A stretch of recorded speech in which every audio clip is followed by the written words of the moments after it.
Hello and welcome to another edition of Mailbag.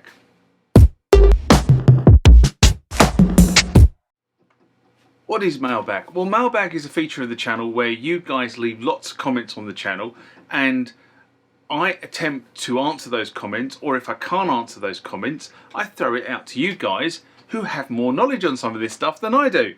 So let's get into the first mailbag of this session. Remember, like, comment, subscribe to the channel. Go over to Instagram and follow me there. Go over to Facebook, follow me there. That's where the normal notices are. And consider becoming a Patreon. The next comment question comes from the Death Beats in response to should we boycott AI generated music, a SMR I did in May 2023. And Gary writes, Gary being the Death Beats, I have mixed feelings regarding the use of AI generated music and the use of AI in music production. Being a producer, this is an interesting comment. The other day I needed some vocal samples from a tune I made 20 years ago in Octamed, and upon discovering that Octamed doesn't run on any of today's modern computers, I was pretty much out of options until I discovered a web-based vocal isolation which is powered by AI. So far my positive comments regarding AI stopped there. As you know, I have worked in the music licensing and production industry for almost 20 years now, and it's not an easy business to be in. A few years ago I was told that some libraries had started using AI technology to write cheesy EDM and hip-hop songs for them so that libraries could own the music outright and did not have to pay composers or producers.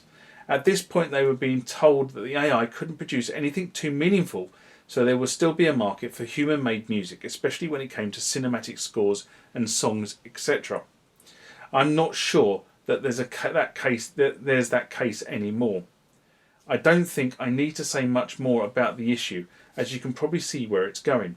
My concern is that we will soon be at a point where applications like ChatGPT can produce an album of any genre at the press of a button. Where does that leave humans, and what will be the point of getting out of bed? Cheers. He then further goes on to say, after reading back my comment, something else came to mind. I would be happy to step back and let AI take over the music licensing industry, so long as I can keep making music to give to DJs and release on my label, in the knowledge that there were not thousands of other people out there making endless amounts of amazing music with AI, and without any real talent, skill or hard work. There just won't be any point, and that turns my head inside out. Now you see, he's kind of sitting on the same fence as I am. And I agree, if the computer is doing it, why would you get out of bed? There has to be a push in the industry with platforms to distinguish between AI generated and human generated music, so the consumer, you and I, can make a choice.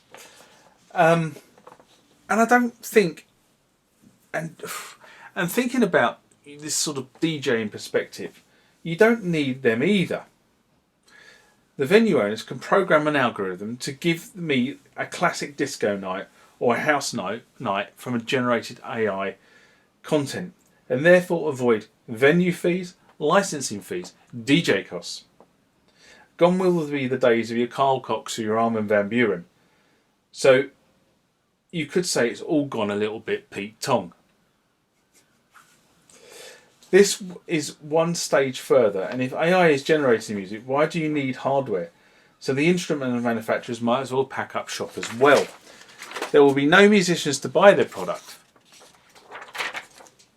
So maybe we should be hoovering up all the instruments, as they will not be available in the future.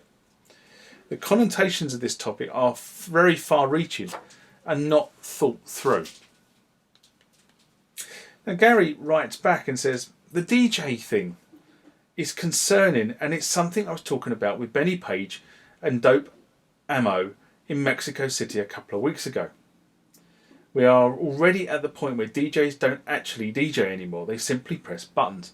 I've said this a few times. I did Funny enough, I was going back through a video the other day and I came across the video that said "Death of the DJ," and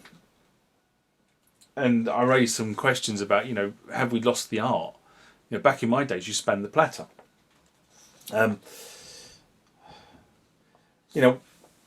Some of them run from decks to the front of stage 2, woo the crowd without any fear of the music going out of time, because it's all controlled digitally.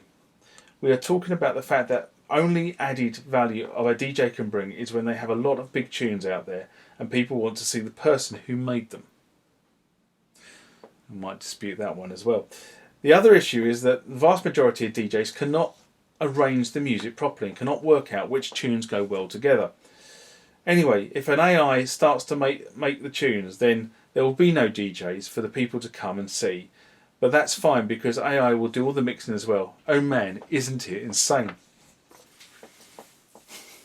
Now it's funny that he puts this second point across. I work with a guy that undertakes playlists and publishes them on SoundCloud. And we got talking about mixing, and he started talking about beat locking and time signature matching, and obviously he's using MP3 and WAV files for the tunes that he's playing. And I was telling him that I had a box of 12-inch singles that were all in beat match order. So starting with the lowest beat at the front of the box, going to the highest beat at the back of the box, or beat per minute. So faster tempo at the back, slower tempo at the front. And you knew that if you went kind of that far either side of the record you were currently playing, they would all go together quite easily. And that was just one trick that you used from being able to move from one tempo to another tempo. You just kind of worked your way out of the box. But you had to plan to get from one dope tune to the next dope tune, and possibly using several tunes to step, because you wanted to be there in a few songs' time, but you were here, if that makes any sense whatsoever. I also talked about just in tempo on the SL1210s and 1200s. Those of you who remember spinning the platters on the Technics SL1200 and 1210 ranges, or other manufacturers, but whichever club you went to, it was always SL1210s at that point in time, where you used to just brush the platter to bring it in. If it was slightly behind, you brush the platter to bring it in, or you tap the platter to take it out if it's running ahead of time. And do you know what? This conversation actually blew his mind. It was like, how did you do that? And I said, but that's what we all did back in those days. That's how you DJ'd. Now, this really just enforced that video I was just referring to, the death of the DJ.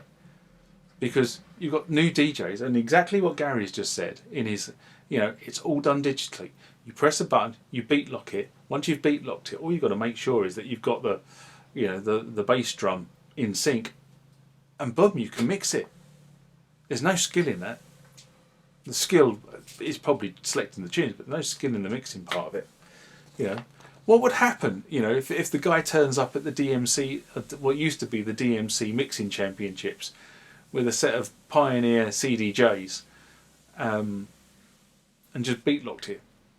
Well, I suppose they do something more than that now, but because they probably do use Pioneer CDJs. But back in the day, you would have guys turn up with 3 SL1210s and a mixer, and they'd be mixing, have one beat going, and be mixing between the other two or something. A 10-minute set, they probably would go through 40 records in the mixing competition. But that's just where we are now and where we were.